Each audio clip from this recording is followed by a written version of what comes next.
Your Excellency, Foreign Minister Dr. Denzel Douglas, High Commissioner Bath, distinguished ambassadors, colleagues from the Ministry of External Affairs, ladies and gentlemen.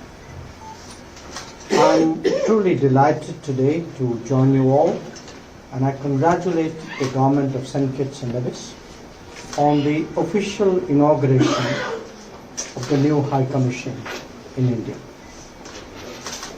St. Kitts and Nevis and India have maintained close and very friendly ties since the establishment of our diplomatic relationship, which, if my memory serves me right, I think was 1983. Yes. Our bilateral engagement is built on common values of democracy and our historic struggle against colonialism. Now, these shared experiences have fostered a deep bonding that has developed as fellow members of the Global South. In the years that have passed, the convergence of our views is evident on issues of contemporary relevance, including climate justice, health security, and development challenges. As small island developing states, SIDS, St. Kitts and Nevis faces particular vulnerabilities to climate change. India remains committed to supporting SIDS in addressing these challenges through capacity building, technology transfer, and collaboration in renewable energy, disaster resilience, and sustainable development. We have worked closely in global and regional forums to make our voice heard and our interests recognized. And we meet regularly, I think in our case particularly so, Excellency, during the UN General Assembly. Having said that, friends, I join Foreign Minister Douglas in recognizing the importance of the formal opening of the High Commission today, a resident presence, because, as he rightly noted, it gives us the basis really to focus much more on our bilateral ties.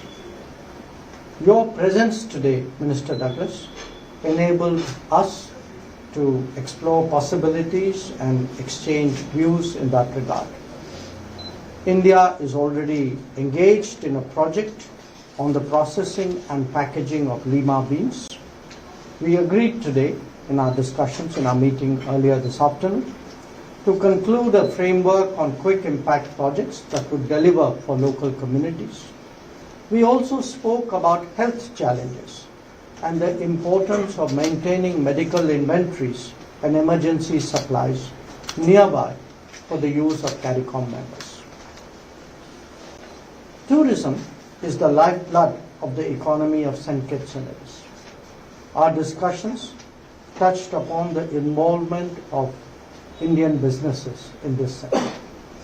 We also examined the merits of Indian talents and Indian skills being made available more readily, especially in the health, tourism, and infrastructure sectors.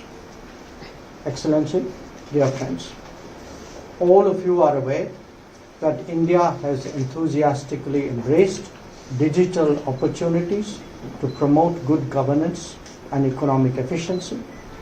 We would be glad to share best practices with our partners, including St. Kitts and Nevis, and indeed other members of the CARICOM.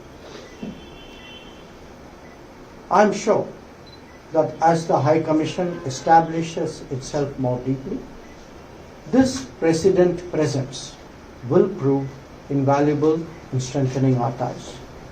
There is much more that we can discover about each other, much more that we need to do to expand the enabling arrangements and framework, and much more comfort to be gained through constant interactions.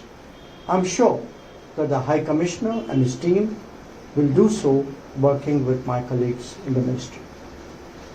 On the multilateral front, both our countries continue to support each other in South-South cooperation initiatives. We also appreciate St. Kitts and Nevis's active participation in the International Solar Alliance, reflecting our shared commitment to renewable energy and climate action. I congratulate St. Kitts and Nevis on assuming the chairmanship of CARICOM in January this year. India shares warm and long-standing relations with CARICOM countries. We attach great importance to this partnership. The second India CARICOM Summit, held in November 2024 in Guyana and co-chaired by Prime Minister Narendra Modi, was indeed very productive. That was, I think, the last opportunity we met as well. During the summit, several priority areas were identified, and we now need to take them forward. We look forward to working closely with St. Kitts and Nevis during its tenure as chair to advance our cooperation in these priority areas. So let me conclude, Excellency, distinguished friends. I once again congratulate the government of St. Kitts and Nevis on this important diplomatic milestone, and I wish the High Commission every success in strengthening our partnership. Thank you very much.